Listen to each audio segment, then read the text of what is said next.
mandolin if that's what you're learning. Why wouldn't you learn the mandolin? What have you got against the mandolin? I don't have anything Duncan? against the mandolin. I love the mandolin. I think it's a very popular instrument. Ladies and gentlemen, if it's not bagpipes, this guy is not interested. I think the main employment source for mandolin players is fucking what's their name? What's that band with a mandolin? Oh, he almost came to the joke there, but he failed at the last hurdle. Almost. Mumford and Sons. There we go. Hey, ladies and gentlemen.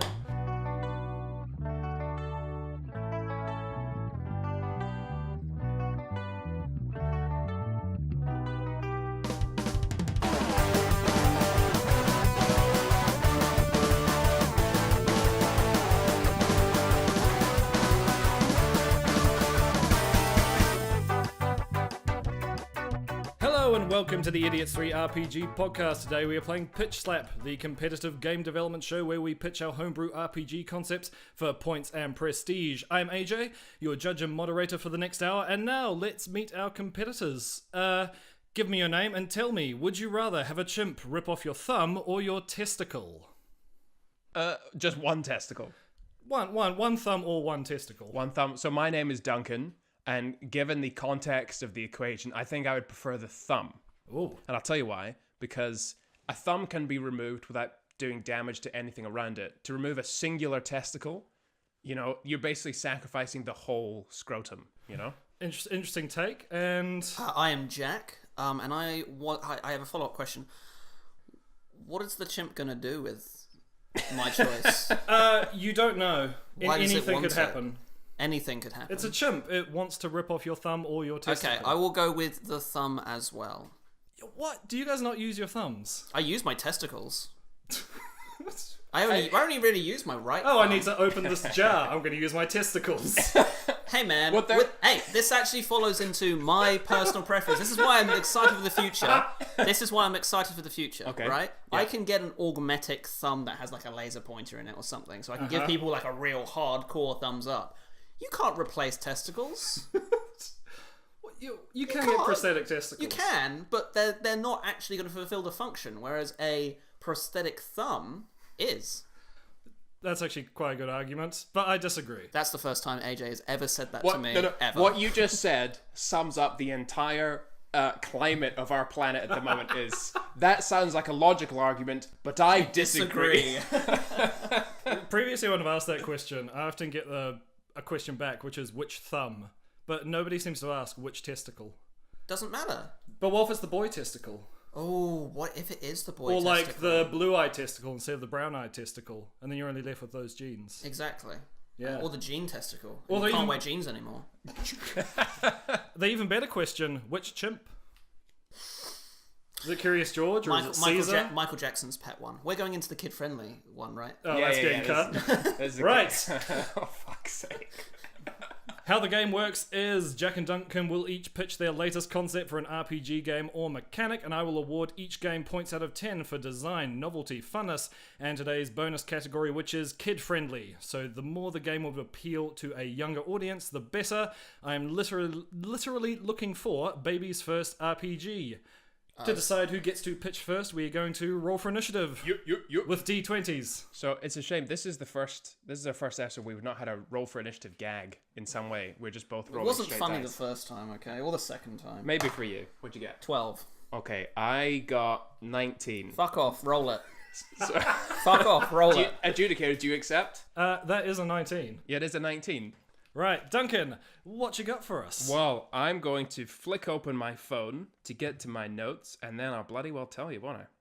And I'm going to use this opportunity to also flick to my notes. Oh, because we're very prepared here. Yes, so okay, I'm actually very excited. I mean, I'm always a little bit. I'm always very excited to bring my games. Today I'm particularly excited because I think I've come up with a game that isn't just fun, but is also useful.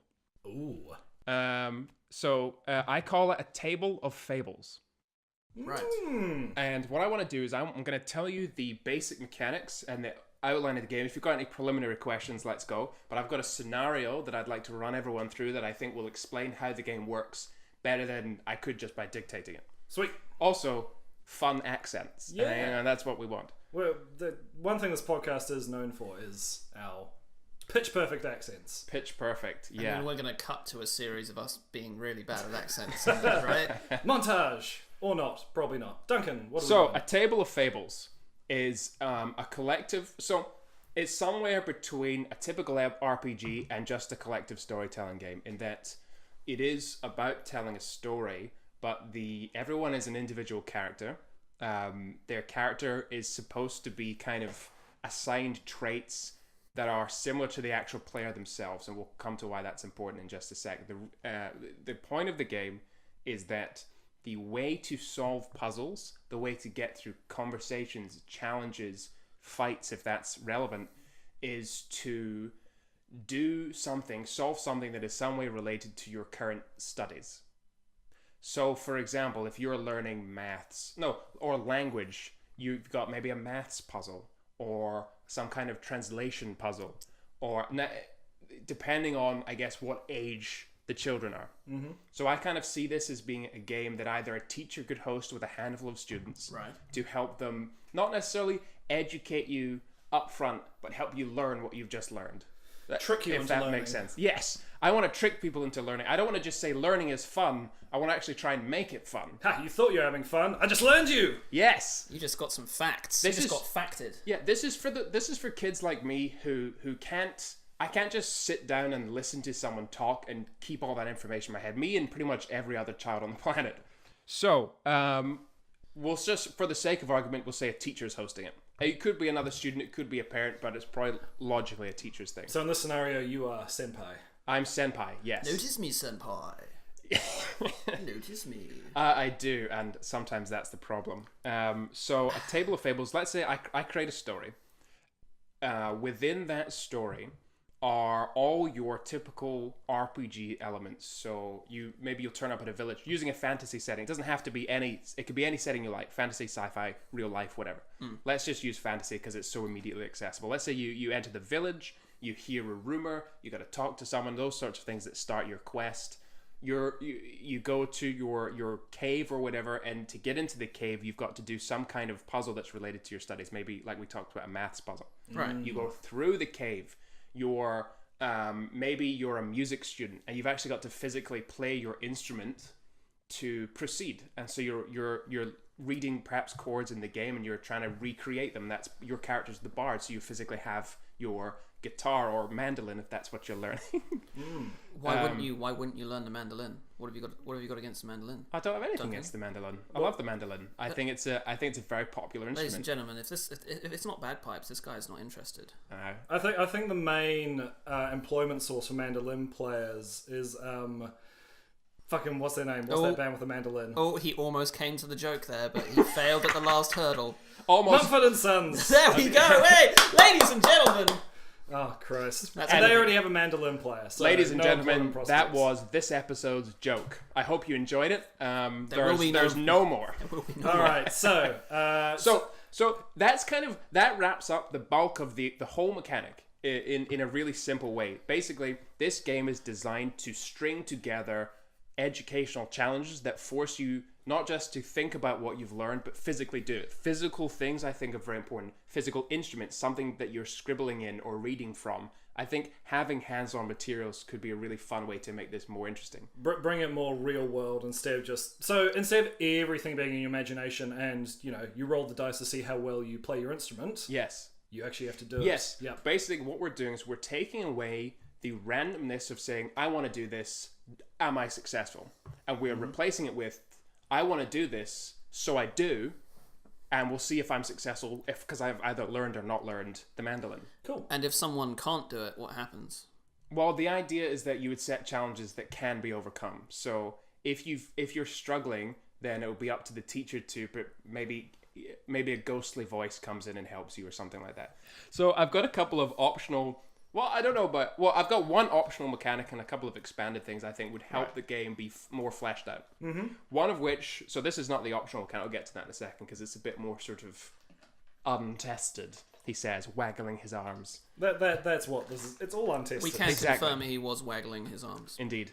So one of the things I think would be important to have in the game, particularly for anyone learning maths, which of course for younger children be all of them, is currency. I think money should be a part of it because if school is just brainwashing children to get them to be functional capitalists, then currency, Let's make it fun while they do it. exactly, it should be a part of this game.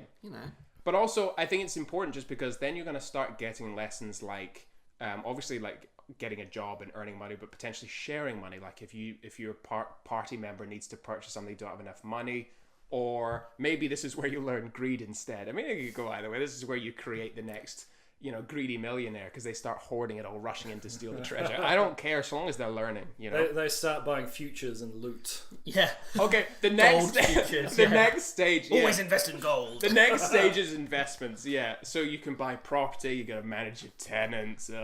I mean, you could actually put that in the game. But that's not so much for kids anymore. Never take on goblins as tenants. They just ruin the carpet. You can't say that in the ad though. You can't say no goblins in the ad because that's like but if they illegal. come round to do a flat viewing, you just don't give it to them. You just don't give it to them. Exactly. Yeah, of course. Exactly. One of the other we things... like to get political here at i3 RPG. So one of the other things I would want to suggest is in the game, just to give, because right now it's a bit on rails because it's got to be so well planned. I think is to create a map rather than just a quest. So you've got multiple quests that are available. There's the maths quest or the spelling quest, that sort of thing, or would you disguise it? Oh my god! My god! Spelling? We could totally do like a wizard thing. You could do spelling, yeah. Yes. In fact, I wish I to cast spells. You have to actually spell out the spells. I love it. Yes. FIREBALL, and if you spell it wrong, it goes backwards. Oh, that's really good. That's better than anything I've brought to the table today. So let me just amend my notes. Just amend that. But yeah, that's very good. So sorry, was there anything else that we kind of went off on a tangent? Was there anything? That's fine. No, the short of what I was just saying is the map is, you would disguise. It would be like any other fantasy map or any other galaxy for planet hopping or whatever, any other city. The idea is that you take it off rails, and it means you have to plan more, of course, but I want to take it off rails so kids can go to the village, and rather than just hear a rumor that starts them on the train track to the end of the quest, there's maybe multiple things they can do, and it gives them the illusion of player agency, the illusion of freedom of choice, and you've just built in relevant quests to their studies. Maybe one is dedicated to spelling, and another's dedicated to math. My thought, and we'll cover this when we get to the scenario that I brought, my thought is that you actually mix subjects in all of the quests. Okay. And which yes, I like so that. there might be a spelling challenge, but also a music challenge, and that gets you doing multiple things and keeps it a little bit more interesting. Because if it was just spelling, it might get a bit too educational, if that makes sense. I'm just seeing twig that they're learning. Yeah, the idea, the game is not meant to walk into the room and go, "What is up, my fellow kids?" It's and be like, "Education is fun." It's supposed to be. Wait a minute. Actually fun. I just passed my exam. I was having fake fun. Yeah, and they flip the table because they're like, "This isn't RPG. This isn't fun. This is school." Blah. Yeah. That's not what we want. So from a gameplay point of view, like I can see how you're trying to make an RPG geared towards kids to help them learn stuff. From an actual gameplay point of view, how are you planning to make it kid friendly? Well, it's the making of it kid friendly is going to come down to just ensuring that the story is an appropriate setting. So the actual mechanics of combat or interacting with people, things like that, they're all puzzles that are geared towards kids.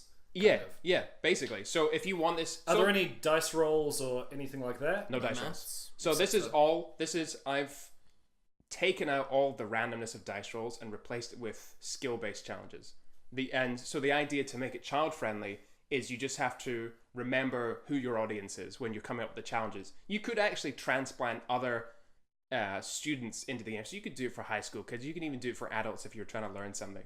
The idea, though, I thought was probably most useful for multi-subject learning, which obviously is like a younger generation, the younger children. So yeah, your goblins aren't going to be vicious little fucking bloody rapists. They're going to be... I don't think they're that in normal D&D either. You've been watching Goblin Slayer, haven't you? They're going to be just happy little goblins doing their thing. They kidnapped the princess or whatever. Maybe not that, if you want it to be less sort of traditional fairy tale and more like...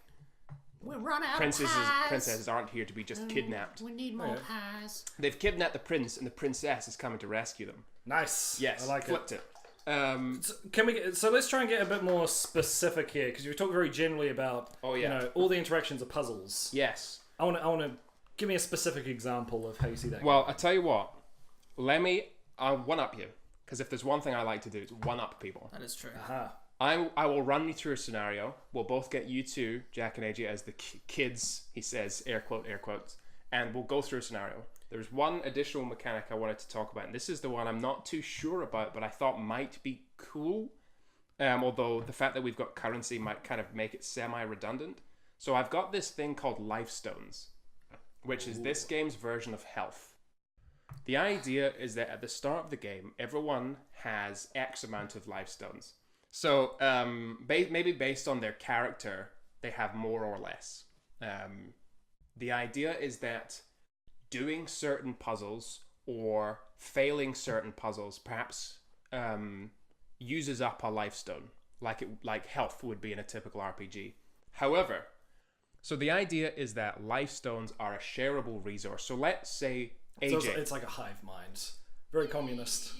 Yeah, sure. I'm trying to get kids into communism from a young age. From socialism. I've lost some health. We've lost health, comrades. So let's say AJ. Let's say you've got 3 life stones, and Jack has 2. I've got more. Hold on, let me check. 1, 2. Yes, they're both. You got the gene life stone in there. Got the gene life stone. Yeah. So Jack does a puzzle, and it uses one of his life stones. The next puzzle is actually also Jack's. Maybe it's also Jack's specialty. It makes sense for him to solve it, but he's only got 1 life stone left, and you are pretty certain it's going to use it. And if he loses that life stone, his character's going to whatever the GM wants to do instead of perish. Maybe they faint and you have to go reset the dungeon. Maybe you go back to town, kind of like Pokemon styles, where you black out and you end up in the local center. So I like that you said Pokemon, which is a kid one, not GTA, where you also black out and just wake up in the hospital. Yeah, Pokemon. This is kid friendly. What is GTA? I'm not allowed to play that. I'm too young. Wasted. So AJ, in order to better guarantee success for the group, you could give him one of your life stones. That way, if it does go wrong, he does lose his life stone, the party as a whole doesn't reset the whole dungeon. Mm-hmm. My thought was, whilst this adds consequence for failing, but not a necessarily too harsh a consequence, but also it brings sharing and teamwork into the game. So even if someone is the only one that can solve the puzzle, you can still act as a team to ensure the success of that challenge. The one minor weakness I see with this, because it's based on player skill instead of character skill, which is why we use rolls, because as a player, how do you prove that you can shoot an arrow this far? It's pretty hard, so that's why we use dice. So you'd kind of end up with the same kids doing the same tasks over and over. Bobby's good at math, Sally's good at her spells. Potentially. Adrian's good at music. I think it would be really good if, especially as an educator, if you could make a reward system for doing something that's not your strength. Because if you're just doing something you're good at over and over, you're not really learning stuff. You probably actually want to encourage the guy who's good at music to do the maths one. Yes. So maybe he's weaker than that.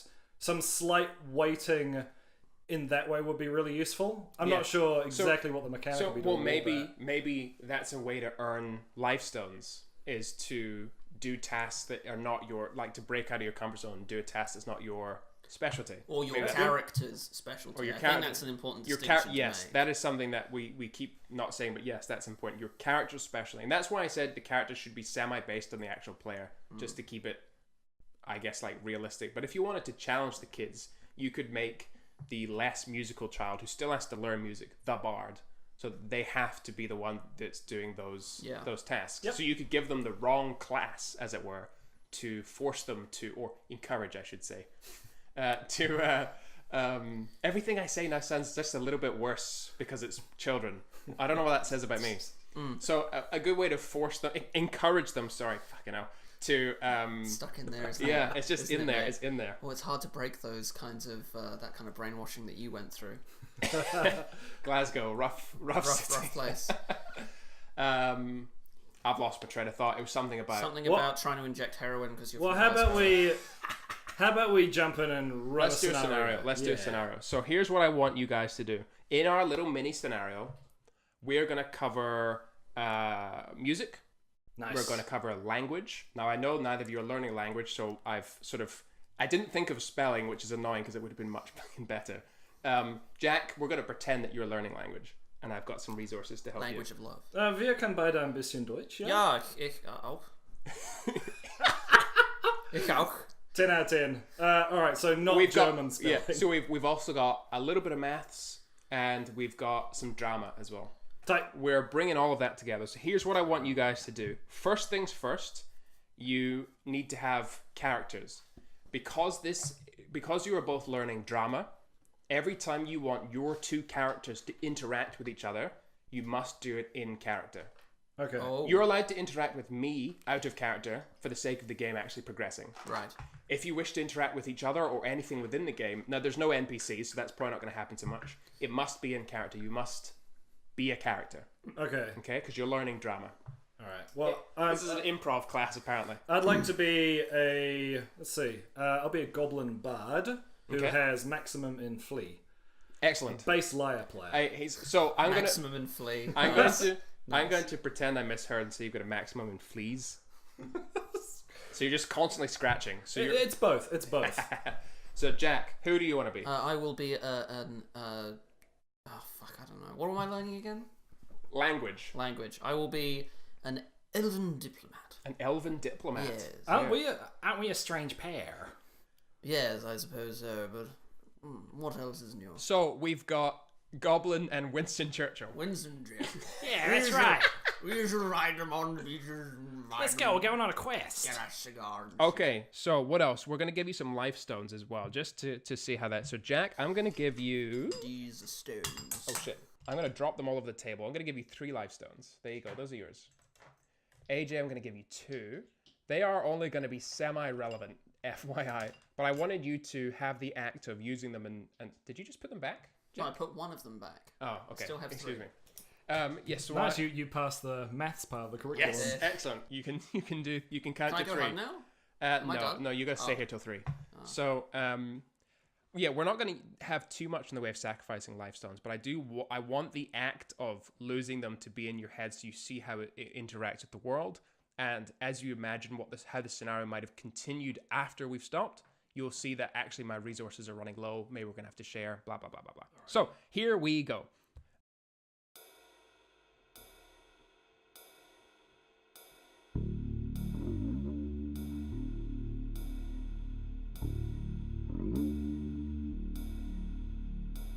After many days' hard travel, you finally arrive at your destination, the tomb of Sir Guy Fieri.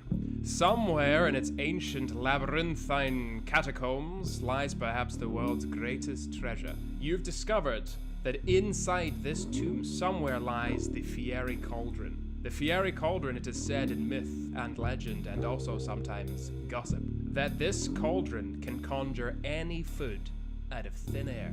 Indeed, with this cauldron, neither of you would go hungry ever again. You arrive at the entrance to the tomb of Guy Fieri, and before you, an ancient stone door. The stone door it's covered in moss and grime and dirt, and it looks like nature is trying to reclaim it. So, what do you want to do? What's the next step, guys? No, I'm wondering if maybe this stone door has any words upon it, any moon runes that I could try to translate. Oh, that's possible, Guy. Let me get in with my grubby goblin hands. I'll wipe it away for you. As you wipe away the moss, you pull it off in thick clumps, and it starts to just fall off like a curtain, revealing these ancient grey bricks with deep cracks between them where the cement is kind of falling away. And right in the middle of the door are 8 stone tiles, 4 identical pairs, each bearing each bearing a number in Japanese. So ich, ni, san, shi, and I apologize if the pronunciation of any of those is wrong. Beneath these tiles are 3 rows of gaps that appear to be the same size as the above tiles, and each of these rows of gaps is followed by another one of the Japanese numbers. So you've got 2 gaps followed by the symbol for san, that's 3. 3 gaps below that followed by shichi, and 3 gaps below that followed by ju. Brinston, what do you do? I put ich and ni in the first row. As you do so, both of the tiles light up green. Next, I put ich, ni, and she in the second row. They light up green. And for my last trick, I put the final 3 tiles, san, san, and she, in the bottom row. Brinston, you lined them up. Good job, buddy. So, when you line up the final 3, the whole door starts to rumble. In fact, as you place the final tiles, you hear a sound.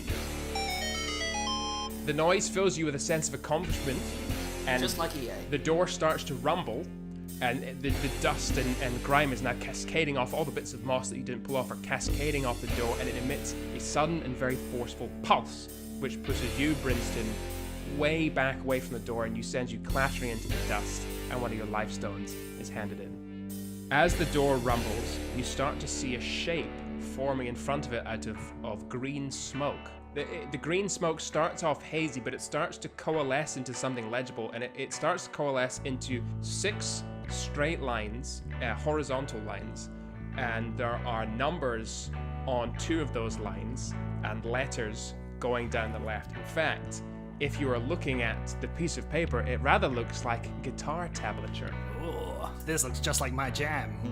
So what do you want to do, Flea? I'm gonna rip out my bass lyre and shred. Do it.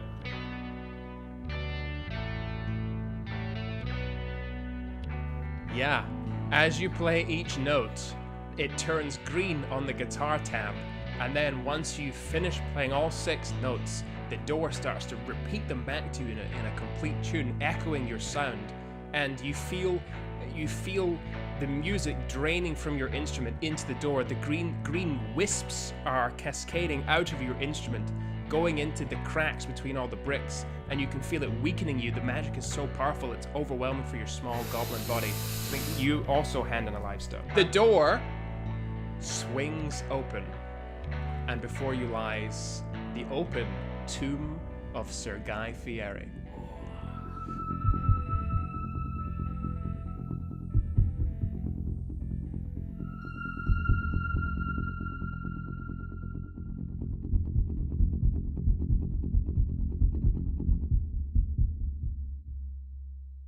So that is our whole scenario for the day. What we have done is we have applied what we are learning, language, maths, drama to a degree, and music to solve a 2-part challenge. You have, AJ, you've got 1 life stone left. Jack, you have 2, and you have a dungeon in front of you, which means you're going to have to be thinking about your resources as you go into the dungeon, if you've made that a part of your game, which you don't necessarily have to if it's very young children. No, it sounded pretty good. Yeah. So all the confrontation mechanics are puzzles to get them to apply things they've learned in class. What's the other thing?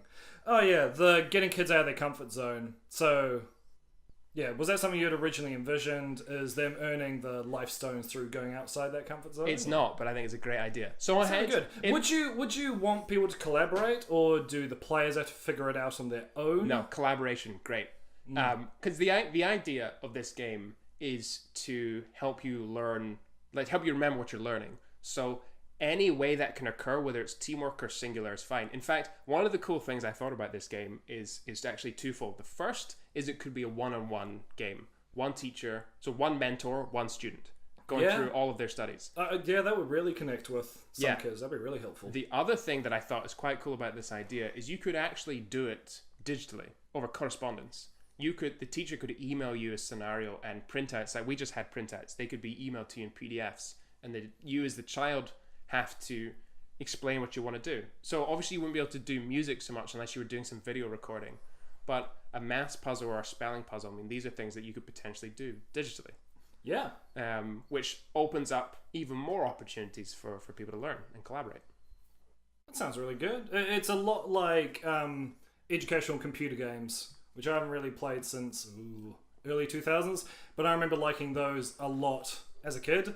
and I will play them over and over and get tricked into learning stuff and get better at maths or spelling or whatever it is. That's what I want to do. I want to trick children into getting into your van. ...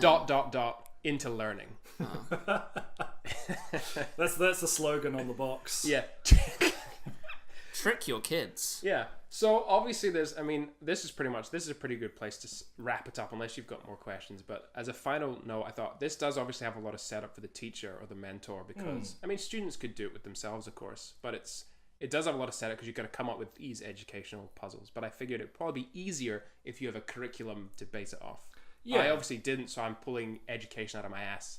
I liked how you made it runes on a wall and it was a hazy mist that turned into guitar tab. You need to get creative in that way rather than, there's a book and it's got guitar tab in it. Because that's how you always see guitar tab. Want to disguise it as something else. Exactly. It's not just like typing of the dead or what it's called, where you've got to rapidly type on a keyboard to kill zombies. Tux typing. Yeah. It should make sense. It should feel natural because that's how you're going to trick people into learning. And that's how it's going to seem actual fun instead of teacher air quotes fun. Because it doesn't feel like you are doing a class. It's just a part of the narrative, part of the game. Yeah. The runes, the music, it wasn't a book you had to pick up. It was part of the game. Yeah. All right. Any final statements, Duncan? I think the only thing I would say is this is a cool game, a bit hard to set up, but a lot of opportunity. And I think that deserves some pretty big points. Yes. Very nice. We'll be back after these commercials. How can you tell a blade chuck roast from an arm chuck roast? The blade chuck roast has a long, thin cross-section of the shoulder blade bone, and the arm chuck has a small, round arm bone. Both make excellent pod roast. The arm chuck has less waste, fat and bone, but the blade chuck is usually more tender and can be oven roasted if it's USDA prime or choice. For more free information, write How to Buy Meat, Agriculture Radio, Washington, D.C. 20250. And we're back. Jack, what did you think of those products? Man, I don't know about you guys, but if there's one thing I need in my life, it's those specific products in that specific volume. In order to attain full enlightenment, I need one of those products. I would go for 2, just to be safe. Duncan? If there's not one of those products in every house by the end of the year, I'm going to hang myself. No pressure, guys. The onus is on you now, listeners. I've seen him practicing the noose. He's not joking. Kid-friendly. Noose. Kid-friendly. Kid-friendly. All right, Jack, what do you have to offer us today? Okay, so I was thinking, when we got this one, I was thinking, well, what are the kids like these days? And I thought to myself, well, I've heard about this game that all the kids are into called Apex Legends, but then I realised that I don't have any ideas for that, so I went with Fortnite instead. Fortnite game. So it only took us 4 episodes. This is the game, and it's called Fork Knife because Fortnite is a registered trademark. So this is called Fork Knife, and it's a kid-friendly board game battle royale that uses a simple deck of cards. So all you need to play this game is a deck of cards and 3 to say 5 or 6 people to play it with. Cool. Okay. The mechanics are very simple. A deck of cards, bit of ASMR there for you, is thoroughly shuffled, which I already have done. Sweet. Thoroughly shuffled, as I've already done. And 3 of them are dealt out to each player. Right. The setting of this game is that while the cards are dealt, you are in the battle bus above the well-known Fork Knife battlegrounds by player not really known. And the cards that you're dealt in front of you are representative of the loot that you find at your drop site. Okay. Ooh.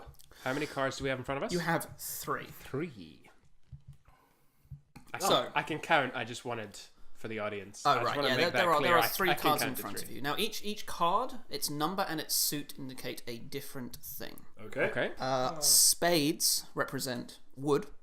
Okay. Hearts represent stone. And clubs represent metal. And the numeral next to each of those represents how much of that material that you have. So, just show us. You wouldn't show normally what you'd have, but let's see. The cards themselves, they represent different things. So spades is wood, so you've got 6 wood, right? Cool. I'll deal with diamonds in a minute. You've got 3 of hearts, which means 3 stone, I believe. What have you got? I've got the Jack of Spades. Right. So that's wood. I've got a jack amount of wood. That's slightly different, but Okay. only up to numerals. So 1 to 10 is okay. representative So of I've got materials. Royals mean something different. 4 diamond. 4 diamond. Diamonds mean something else, but Fuck's sake. Yeah. I've got nothing simple. I've got 7 hearts. 7 hearts. That means you've got 7 stone. Really good blood flow. Yeah. Excuse me? 7 hearts. How dare you, sir? So, the materials that you have, which in this case is 7 stone. 7 stone. For Mr. Duncan, and 6 wood and 3 stone for Mr. AJ. The materials are used to create barricades. Buildings, barricades, whatever you want to call them. Fortnite is... You mean fork knife? Fork knife is entirely a... it's building, but it's also combat. So the materials you use to build barricades which protect you. You need 10 of whatever material you're going for in order to create a barricade. Okay. So if you had a 10 of spades, you would have 10 wood, and then you could, on your turn, build a barricade. Okay. Right? The diamonds represent items. So 1 to 5 means you have a healing item, and 6 to 10 means you have a barricade repair kit, for example. So the different materials of barricade have different health. So wood, stone, and metal. Metal has 3 hit points, stone has 2, wood has 1.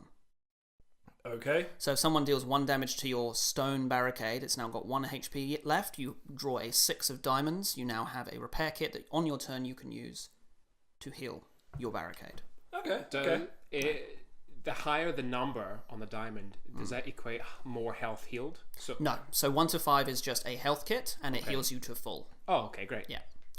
Each player has around about 5 hit points. I haven't decided on the balance for that yet. Bit of You'd have to play test to figure out. You'd have to, yeah, exactly. The royals of each suit represent weapons. So the knave or the jack of clubs, as you have the knave. Wow, Yeah, the I've knave. never heard anyone call it a knave. That's because before. my name is Jack, and I got sick of the jokes. Oh, I see. So the knave of spades. If Jack helped you off a horse, That didn't quite work, but I understand what you were going would you for. help Jack off a horse? Yes, no, Is the I full got it. question. It's Uncle Jack. If you never mind. It doesn't matter. You made a bad joke. It's okay. We'll It's all also move on. not kid friendly. Yeah, Okay. Duncan. Kid-friendly jokes only. Fart noises and burps are the only things we're allowed to do. If Jack helped you off a toy horse, would you? That's still. I don't think you quite understood the message that we're getting across here. Would you Okay, help Jack? Let's run through. So we're in the bus. We jump out with parachutes. I've never actually played Fortnite. Oh, okay. or I kind of Fortnite. assumed that people would understand what I'm talking about. I have gained some knowledge just through being around children and through social osmosis and memes. You're doing well so far. Yeah. You jump out of a bus. You've got a parachute type thing. It's called a glider. Yeah. Well, I know that you fall on different parts of the map. So how's that Yes. working? Do we have a map? bonus? Okay, that's a bonus rule that I will get into once I've explained the basics. Cool. Go through the basics. Run through Right. exactly how a game will run. Okay, a game works like this. You jump out of the battle bus, you get your 3 cards, which represent different things. The spades, hearts, and diamonds represent... Cool. Sorry, the spades, hearts, and clubs represent materials. The diamonds represent items. The royals of each suit represent weapons. The knave represents a pistol. The queen represents a shotgun. The king represents a rifle. The way you get more is by, on each turn, you have the opportunity to scavenge. That automatically happens at the start of your turn. You draw a card, and then you must play a card. Doesn't have to be the card you drew. You just have to play one. Do you have to play it, or can you just discard it? No, you have to keep a hold of it. You can't discard it, and I mean, there's no reason why you ever would discard a card. Okay, so Alright, so you have to play a card. So say I'm trying to make something out of wood. I have to... Because I need 10 of something to make something, right? Yeah. Do I play something incomplete and then I add to it later? No, Is that you what do? you do it incomplete. You do Sorry, it incomplete. Sorry, I should rephrase that. If you have a 6 of spades, Yes. and you have a 4 of spades, that's 10 total wood. Sure. You play them both during your turn. Yes, but okay, I pick up a card. I don't have 10 of anything. Right. What do I do? Do I You just... can either... Does it do nothing? Does it go away? Have I built half No, a you keep a fence? hold of it. You keep You it in said your I hand. have to play a card. So what if I've got a handful of incomplete things? That's a good point. I haven't actually dealt with that rule. Yeah, this you is just what I was wondering. okay. Let's address that. You just don't play anything. If you can't play a card, you don't play a card. Right. I feel like I have to start this whole fucking thing again now. Okay. No, we've derailed it. Okay, you jump out. Let's go through a round of turns. We jump out. Whose turn is this? The youngest player goes first. Sweet. Right. You jump out, and each player gets a turn. Okay? On that turn, they can make an action or not make an action. Cool. Actions imply that you're building something or attacking another player. At the start of your turn, you draw a card. That is how you gain loot, Okay. Cool. which is either weapons, items, or materials. Sure. You build or you attack. You don't do both. Okay, so you've got one action. You've got other one than draw. action. Sure. Yeah. You draw, you do an action. Okay. You can only build barricades if you have 10 of each material. You can only attack someone if you have a weapon to attack them with. Right? Okay. Cool. Once that happens, once that's concluded, it moves to the next person's turn. It's a very simple draw a card, do something. Cool. That's it. Okay, so let's dig into some of the specifics. You've drawn a card. So let's say I've got my hand in front of me. So I have 7 hearts, which was stone. Stone. I have 7 stone, so I can't build. I have 4 diamonds. I've not lost any health. Therefore, I cannot heal myself. Yeah. I do have a knave of spades, Yes. which is a pistol. Yes. I want to use my pistol Right. right away.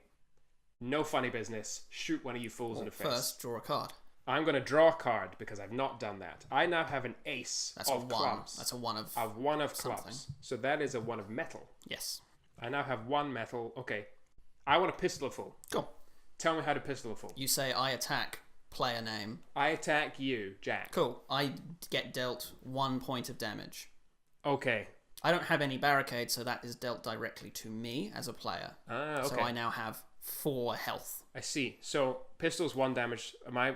Is the next one up 2 damage? The next one up 3? Yes, exactly. Is my pistol now used up? Nope, you keep a hold of that. I keep a hold of my You pistol. can only fire it once per turn, Okay.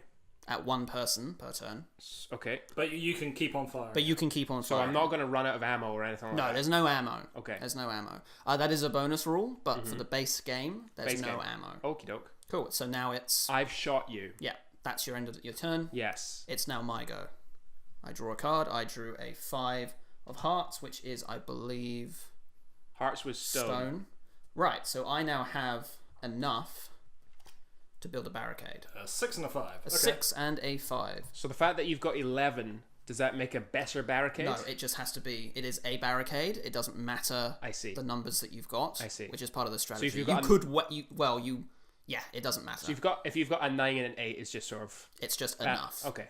So I have now built a wooden barricade. Okay. A stone barricade. Cool. So now if someone attacks you, it's going to hit. It's gonna hit the first, barricade. and it's basically like armor. Yeah. Yes, Yeah.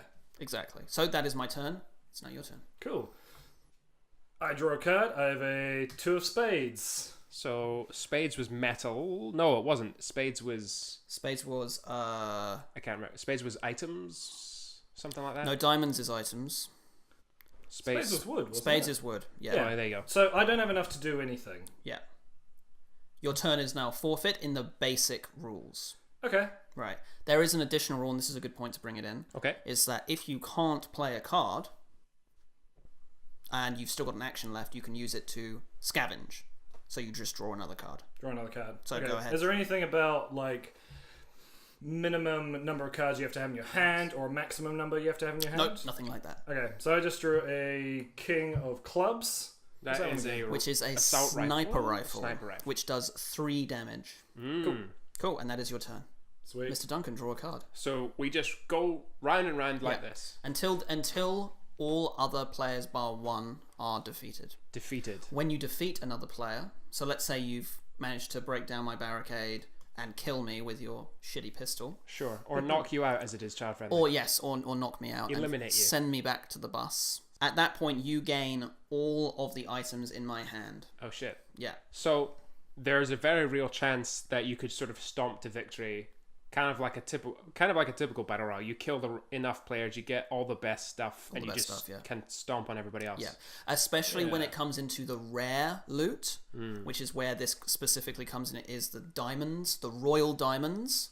So diamonds are items. The royal diamonds are legendary items. So the pistol can fire twice in a turn. The shotgun can... I can't remember exactly what the rules were. Let me just double check what I've got down here. I could definitely see you forging alliances in this game very quickly, that someone's got a legendary pistol, you all agree, let's take him out. Let's take him out. But then you've also got... Because then you're sort of forming an alliance, but then the person who kills them gets all the loot. Yeah, it's the person who deals the killing blow that gets the loot. Yeah, so someone might do a bunch of the work and then get someone sneaks in. Especially when you start going into advanced rules, which give you the ability to craft power-ups for your weapons from materials that you gather. At that point, you start being able to deal damage through barricades and dealing damage to multiple players at once. Stuff like that. So let's talk about some of these advanced rules then. Yeah, so we've been through a round. At the end of the round, AJ is equipped for the next round but hasn't done anything. I've shot you but have no barricades. You've taken damage and now have a barricade. First round is complete. So at this point, scavenge is one of the bonus rules that we've already talked about. So where if you can't play a card or choose not to play a card, you can scavenge and draw another one. So you can play defensively if you want to. You can also play duos and trios is another one. Which is in large groups, you just assign players to teams instead. So you have two people and each of them get a turn, but they're working together. And the barricades for each of them apply to both of them. And who gets the loot when a player kills? The team gets it. The players can then divide it as necessary. Because ostensibly you're working together. So if you decide, you've already got a legendary sniper rifle, let me have the legendary shotgun. You can't dual wield? No, not with those two. Dual wield snipers? The most effective way to use snipers. Yeah. How long do you reckon this game would take? Because how long is a game of Fortnite? They're meant to be 20 minutes. Yeah, they're quick games. They're quick games. And that will entirely depend on how much health each player has. If you make it so... you should never have it so each player only has 1 HP, because otherwise the situation that we just had happen where... First round you're dead. So maybe you have 2 or 3 hit points for a quick fire game and 5 hit points for a longer game. Okay. So maybe that's if you've got more people, you want a bit more health, so you can actually get a turn. Yeah, and as you gain more items and more powerful items in particular, like the sniper rifle, that does 3 damage. Yeah. If a player only has 3 hit points and it goes through their barricade, they're dead. They're out in 1 hit. They've been sniped. They're knocked out. So that's Fork Knife. Fork Knife. I quite like the game. It seems like it works pretty well. There's definitely some kinks and some playtesting to work out. The one thing I want to address is the role-playing aspect of this. How are you going to bring in roles and character to this? So, like a lot of the games that I make, at least on this show, I deal with the mechanics first, and then I make the roles affect the mechanic. Right. So, what you could do as an advanced rule is because once people have played a round or a game on the basics, then they kind of figure out how the strategy works.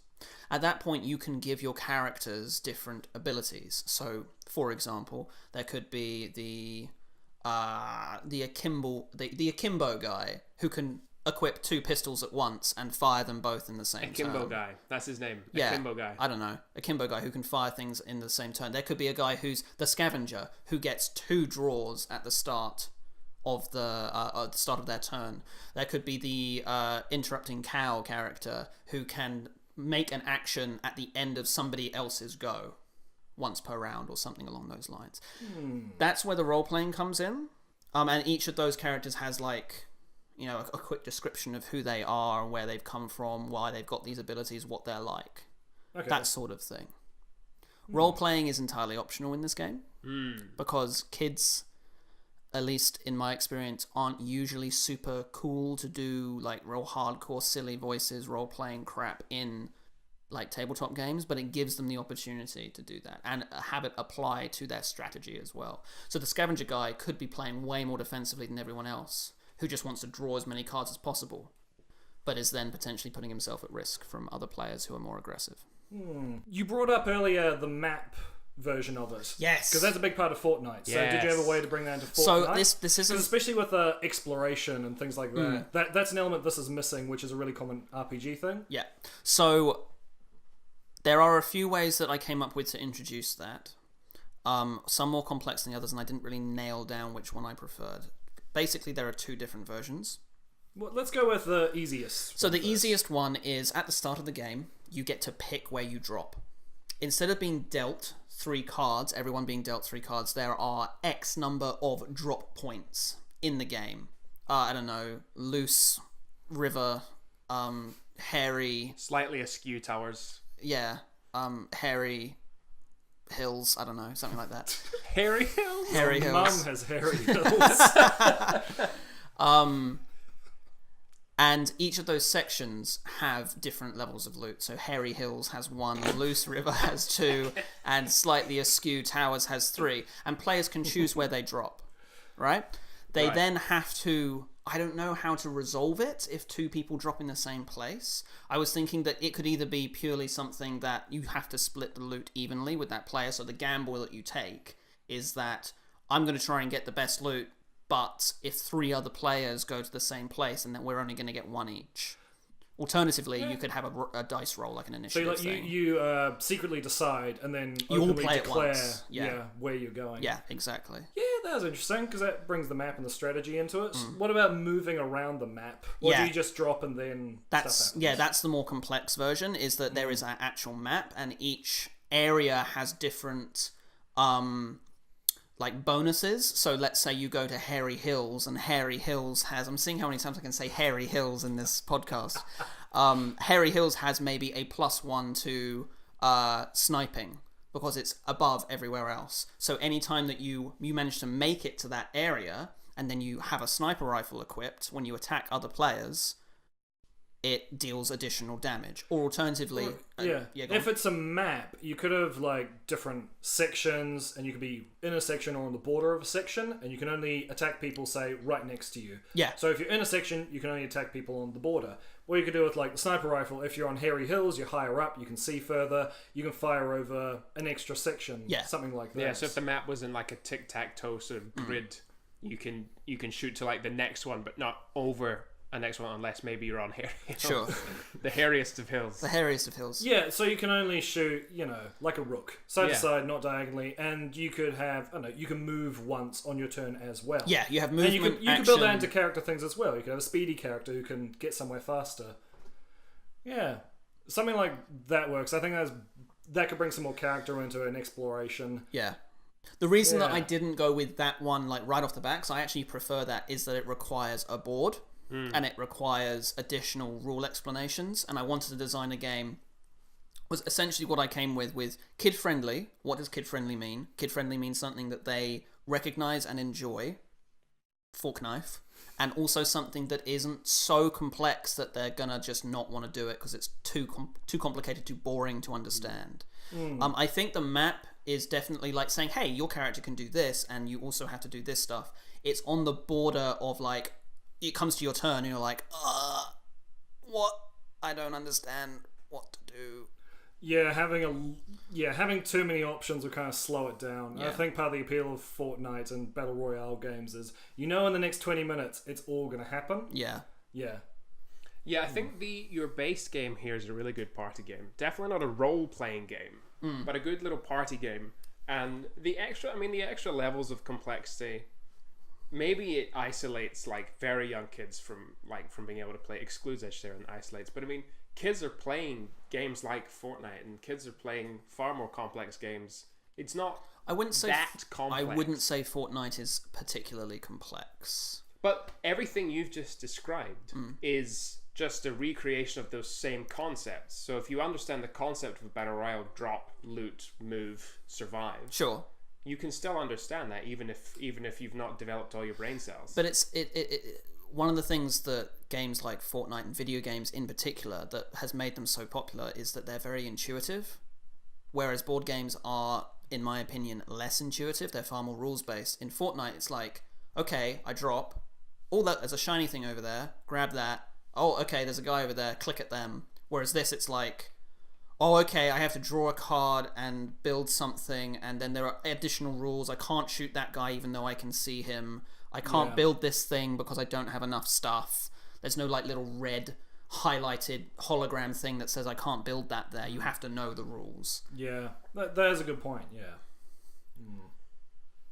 So Fortnite as a video game is more intuitive, which is... Yeah, you've got a bit of an age range here in terms of your optional rules. And that's why I usually come up with games that we make here, is I usually have bonus rules, especially for games that are supposed to be simple.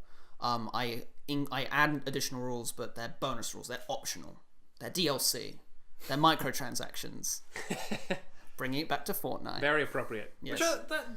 That's not too bad an idea, because you could sit down without a map, get this mechanic, and once you've got it going, you can always bring the map in and then upgrade. Yeah, exactly. Once you understand it. Yeah. But we went through a whole round in 2 minutes, if that, and we understood all the rules and even could start to remember what the cards meant without needing to refer to a thing. And once you've done a couple rounds and you've done your first 10 minutes is your first game, 2 people have died. And maybe you bring the map in after that and layer on another piece of cake.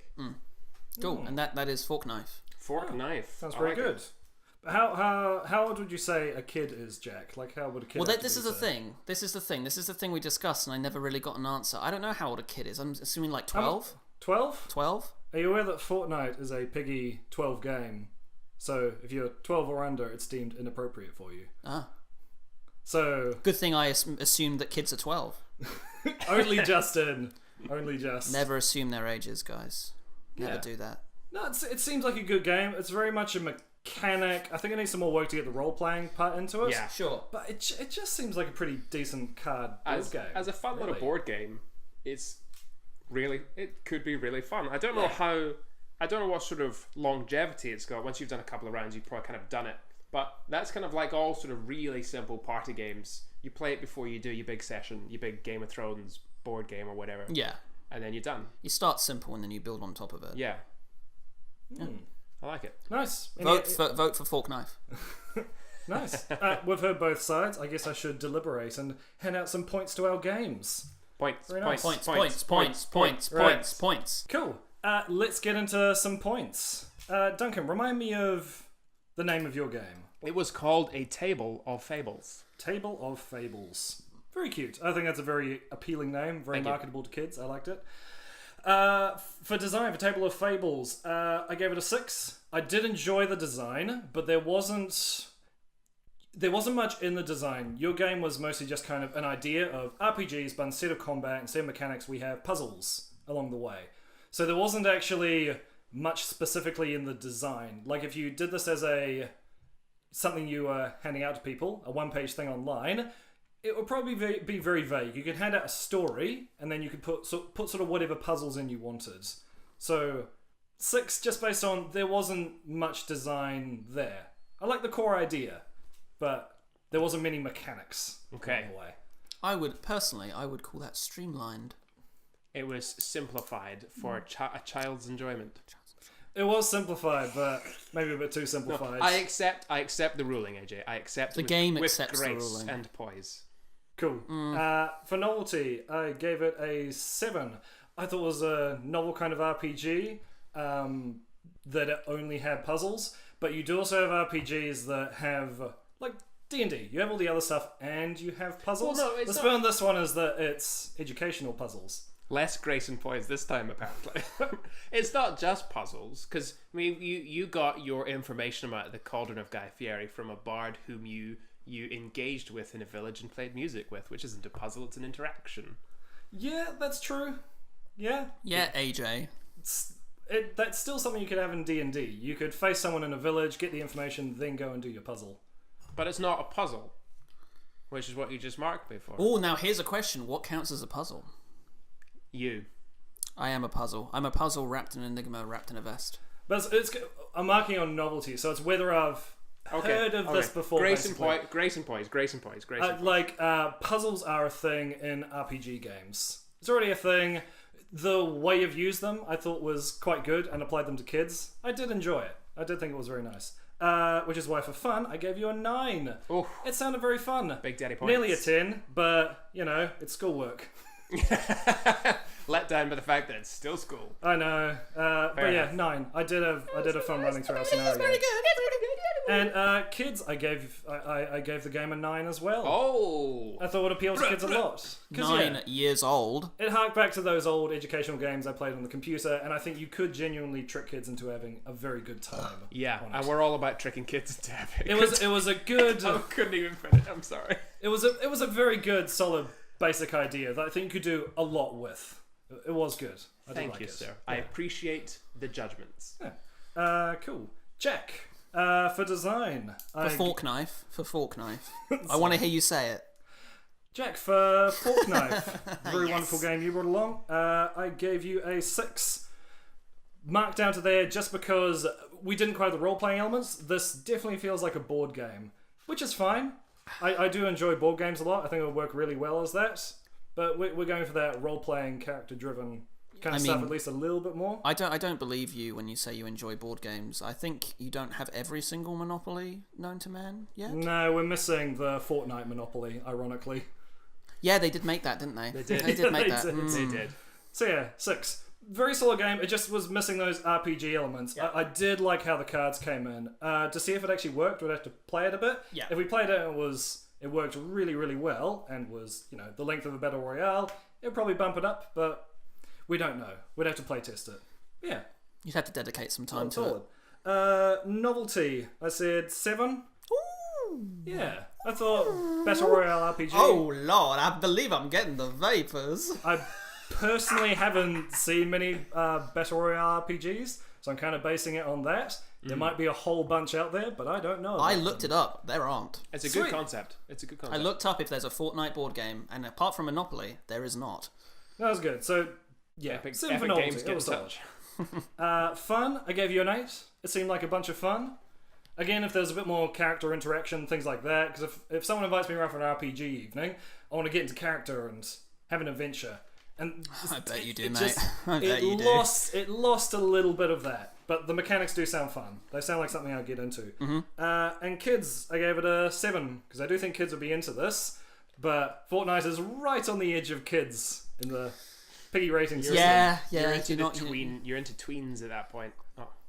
Yeah, I did think kids would genuinely enjoy it, but I think what was it? Table of Fables did sneak in and apply it to kids a bit more than this game. Yeah. Yeah. Yeah, I can see that. The You're thing gonna is, put those fables on well, that table. Interestingly, Table of Fables, I don't think would be something that older kids. When I think kids, whenever I think kids, I think I think the age range that I've got is higher than you guys. Like when I think kids, Right. I'm thinking like Teens.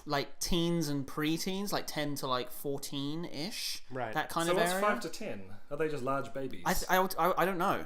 That's just not what I think of when I think kids. To Jack, those are still fetuses. Yeah, I'm gonna yeetus that fetus, guys.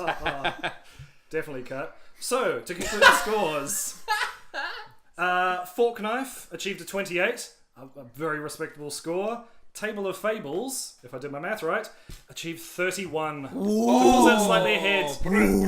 Mostly because it sounded more kid-friendly and reminded me of my own childhood educational Reminds me of games. the olden days. Well, Fork Knife reminds me of my childhood. I tell you The what. game that was invented less than 2 years ago reminds you Exactly. of your childhood. Exactly. No. Just the concept. Just being in competition with everybody else. being and stuck on an island, murdering having to scavenge to survive. murdering everybody else. Very nice. So, conclusion of Table of Fables is today's winner. Way! Table of Fables. Yay! Very nice.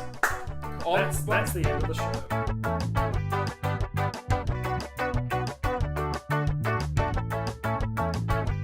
Thank you for listening to Pitch Slap. If you enjoyed the show, look, we'd really appreciate you giving it a review on iTunes or liking and commenting on SoundCloud or YouTube or wherever you're listening. Make sure you're following the show because next week I, the Duncanist of Duncans, will be hosting a spaghetti western themed episode where the special requirement is speed of play. So, Yeehaw. Jack, AJ, I want to see some fast games. I want to see some spaghetti games. And the more spaghetti, the more western, the more points. Okay? Good. Cut.